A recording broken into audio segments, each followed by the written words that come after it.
Okay, right now we're going to continue the starseed readings. So I want to look at Lyra slash Vega. Um, so Vega is the star that I'm really interested in, but Lyra is the constellation. So we're going to start looking at Vega. And if the cards show that they're like are star seeds from Vega, then we'll probably just stick with that. Um, but then, if it shows basically that there are none, then we look at the rest of the constellation of Lyra. But we're going to start with Vega. Pump and Munch 12. That was our random word and number. Okay. Oh, geez. I just pulled the whole freaking tablecloth here. All right. Vega.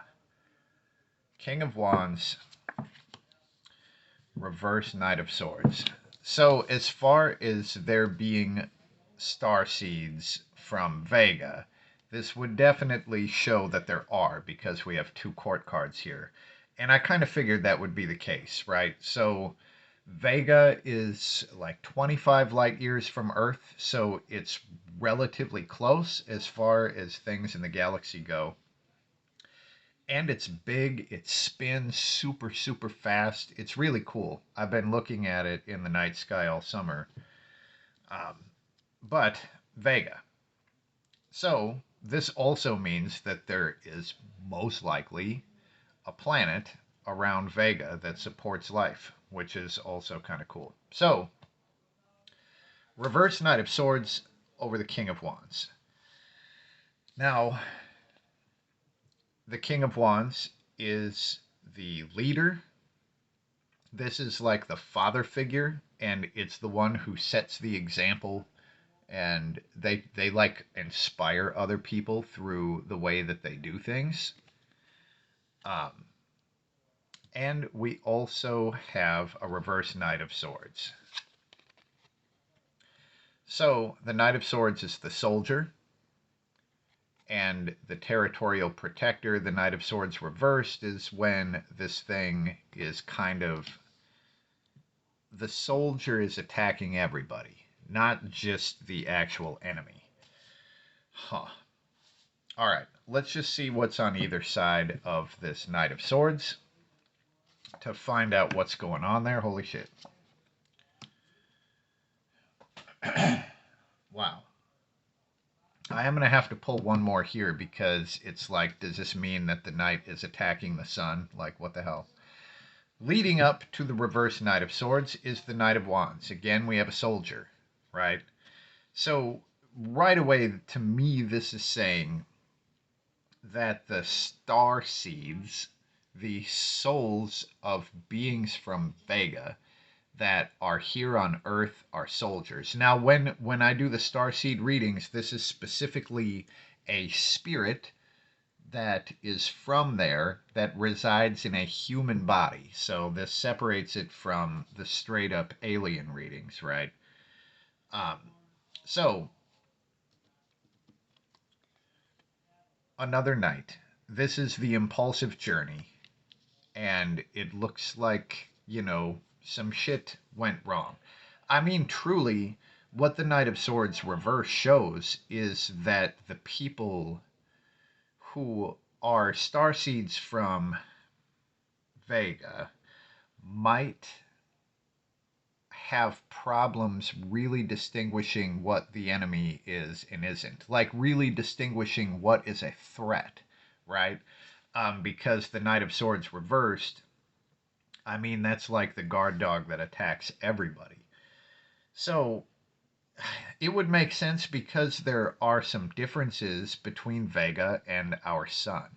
They even shine a different color. Like that one shines white and it's kind of egg shaped, and ours shines yellow like this.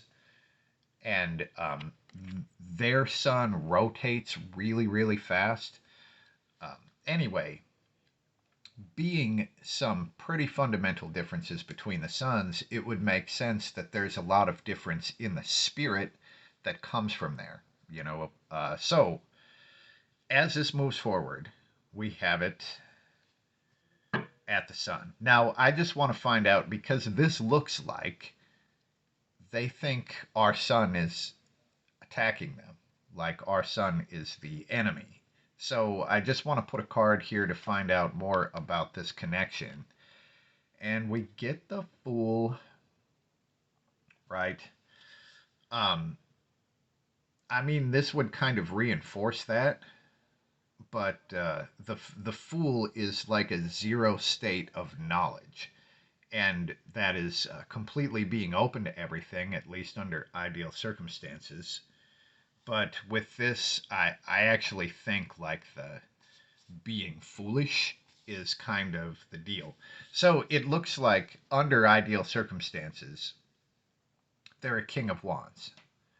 But because of what happens during the journey, or because of the vibration difference of this place, it looks like they would be prone to reacting poorly against our sun and maybe even thinking it's a threat.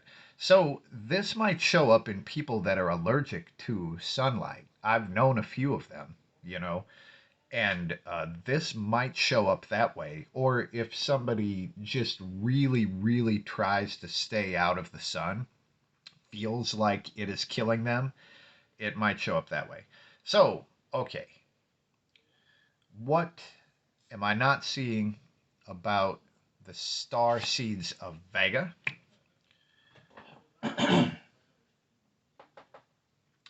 And we have an Ace of Cups. So, well, we'll put one more down. Okay.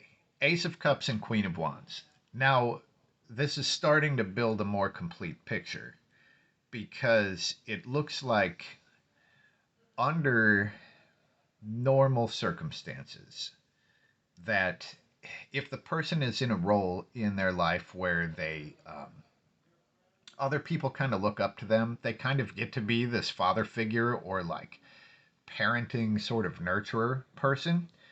This looks good for them because, you know, we have an Ace of Cups and a Queen of Wands.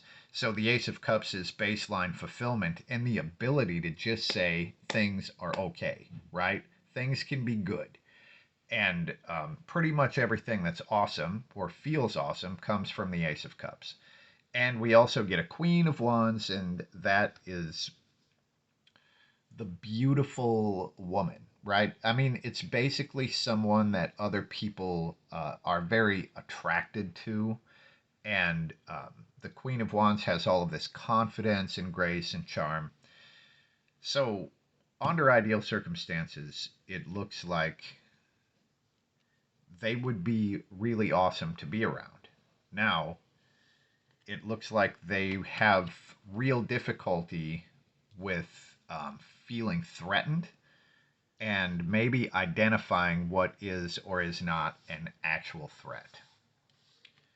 So, I don't think they would make very good soldiers. I don't think that Vega starseeds should be joining the army or going out to fight people, you know. Maybe they shouldn't live in like negative environments at all because it can fuck their radar up and they wouldn't really know what was good or bad. Okay, now let's look for some identifying marks. Like, is there a mark that would identify one of the people? We got two cards that want to come out.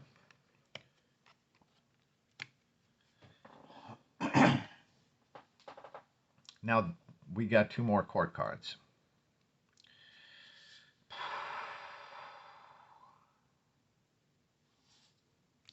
Let's just look a little closer at these. There's nothing specific that's popping out to me other than it just being a Page of Pentacles.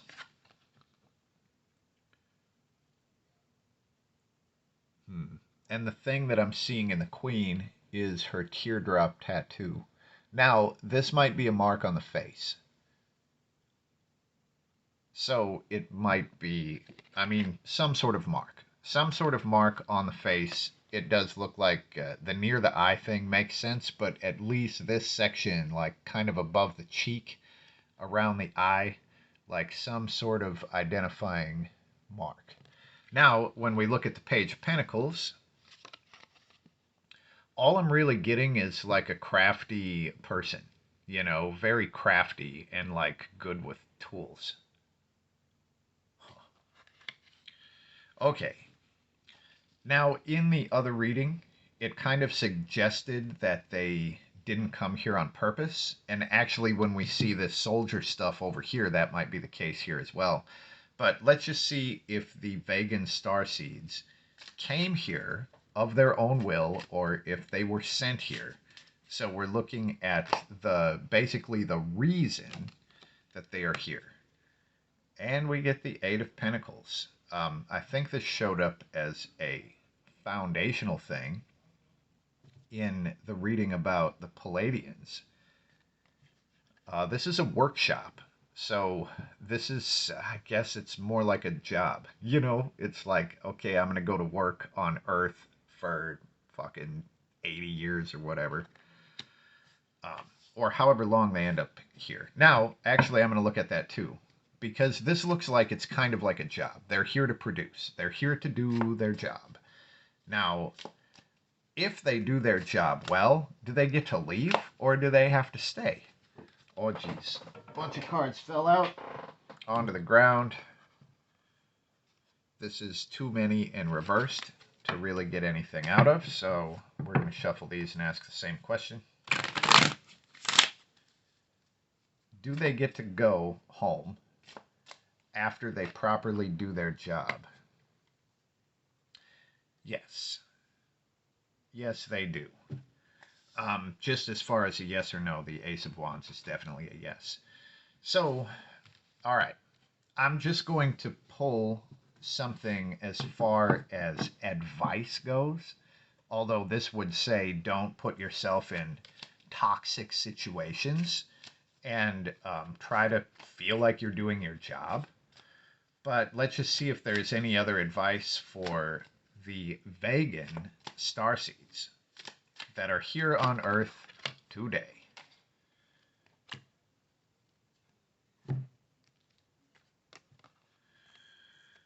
Well,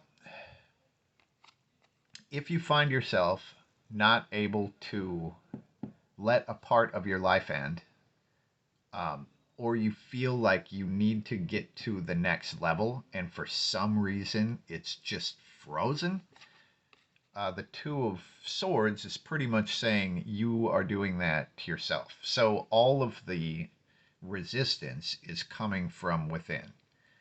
And this creature doesn't really even know that it's only one creature, but it's very much against the other head. They're two heads of the same creature. So just be aware of how much you hold yourself back if you are looking to sort of level up or graduate or whatever. If you find yourself frozen, that shit comes from your own head. And once you identify that, it can be a lot easier to move forward, you know? Then you look to the outside world to see if there's any actual resistance coming from there. Okay, that's what we get. And, oh, hold on. This was about Vega. Now, I do want to look because Lyra is a whole constellation. And it's not a star system, so this isn't a bunch of stars that are close to each other. They just appear close to each other to us. So, in the other parts of Lyra, are there also starseeds from there? Seven of Wands, this is emerging from restriction. And the Ten of Pentacles, I mean, so, okay, the Ten of Pentacles, the home and the castle, this is like what is handed down from generation to generation. This really does look like a very solid home base. And here, this shows that they are just sort of emerging from probably the fenced area, the dark forest, you know. That could be a lot of things when we're talking about the galaxy, but they're coming out of this restriction. Maybe like us, where we are just really developing reusable rockets so we can go to other places. that's probably what's happening here. So they may not be here yet, but it looks like they are beginning to emerge from their restrictions. So that's what we have for now. If you have any other ideas on these cards, feel free to let me know. And if you have any other angles you would like me to hit here, also feel free to let me know. Peace.